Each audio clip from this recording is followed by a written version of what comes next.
Assalamualaikum warahmatullahi wabarakatuh. Perkenalkan, kami dari kelompok 8 Praktikum Mata Kuliah Inovasi Teknologi Daging P1 akan menampilkan presentasi hasil diskusi kami yang berjudul Keuntungan dan Kerugian Artificial Meat bagi Industri Peternakan. Sebelumnya, kelompok kami beranggotakan Kalisya Rama Ardiani, saya sendiri, lalu Aldi Faristia, Mira Asalamah, dan Muhammad Diki. Mohon diperhatikan dengan seksama. Di sini saya ingin menjelaskan tentang pendahuluan. Pangan merupakan salah satu kebutuhan utama bagi manusia karena pangan sendiri adalah salah satu alat untuk memenuhi kebutuhan gizi bagi manusia gitu. Karena dengan mencukupi nilai gizi yang ada untuk tubuh manusia dapat bertahan hidup. Nah, salah satu makanan yang memiliki nilai gizi adalah daging. Daging ini memiliki kandungan nilai gizi yang cukup kompleks sehingga sering dikonsumsi oleh masyarakat untuk memenuhi kebutuhan gizi sehari-hari. Karena kebutuhan gizi yang banyak menyebabkan munculnya inovasi yang disebut artificial meat seperti itu. Selanjutnya metode.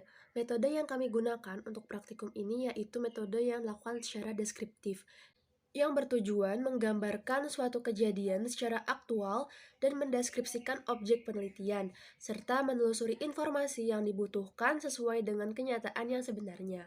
Keuntungan artificial meat bagi industri peternakan. Yang pertama itu ramah lingkungan. 40% lahan, 14,5% emisi gas rumah kaca, 29% air tawar pertanian digunakan untuk produksi daging ternak.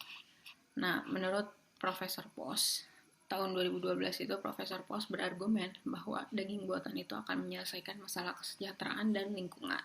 Argumen ini dikatakan karena artificial meat membutuhkan lebih sedikit dan hampir tidak ada hewan untuk menghasilkannya, dan produksinya itu tidak akan menghasilkan metana seperti herbivora. Nah, tapi beberapa itu tidak setuju karena artificial meat ini dilakukan pada inkubator besar, di mana inkubator besar itu mengonsumsi listrik dan juga energi fosil, dan bahwa jejak lingkungan bersih itu tidak akan mudah dihitung. Nah, yang kedua itu lebih aman karena produksi artificial meat ini dilakukan di lingkungan yang terkendali. Di lingkungan terkendali bagaimana? Jadi karena produksi artificial meat ini ditanamnya itu di laboratorium gitu. Tidak sama dengan produk hewani tradisional yang dilakukan yang dapat terkontaminasi. Sehingga produk hewani tradisional ini merupakan penyebab penting wabah ataupun foodborne disease dan juga food recall. Sehingga dapat dikatakan bahwa artificial meat itu lebih aman dibandingkan produk hewani tradisional. Lalu yang ketiga itu dapat menjadi salah satu solusi untuk menyesuaikan bidang peternakan di kemajuan teknologi. Nah, menurut Boni tahun 2015, modifikasi genetik dapat menjadi alat yang digunakan untuk mengurangi dampak lingkungan yang terkait dengan produksi daging. Nah, salah satu contohnya itu adalah pencernaan fosfor pada babi. Nah, penambahan enzim tunggal yaitu pitase yang disekresikan dalam air liur dapat secara nyata mengurangi konsentrasi fosfor dalam limbah, sehingga dapat menghilangkan bahaya lingkungan khusus ini. Kerugian artificial meat bagi industri peternakan. Rendahnya pertumbuhan produksi daging sapi sebagai akibat dari rendahnya tingkat produktivitas ternak.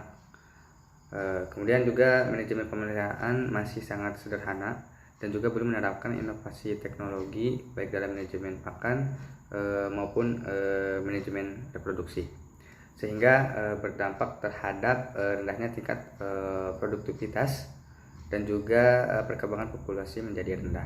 Nah, kelemahan yang dihadapi selama produksi dan pemasaran artificial meat ini yaitu teknik cultured meat. Nah, masih membutuhkan produk hewani seperti penggunaan serum janin sapi sebagai komponen penting. Nah, kemudian artificial meat juga bukan solusi dalam mengakhiri kekejaman terhadap hewan.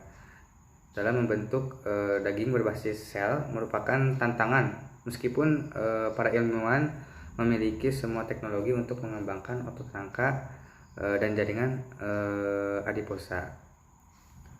Masa depan artificial meat yang dapat dibilang cerah dikarenakan dapat juga menjadi solusi berkelanjutan dalam memenuhi kebutuhan makanan sehat yang terjangkau manusia.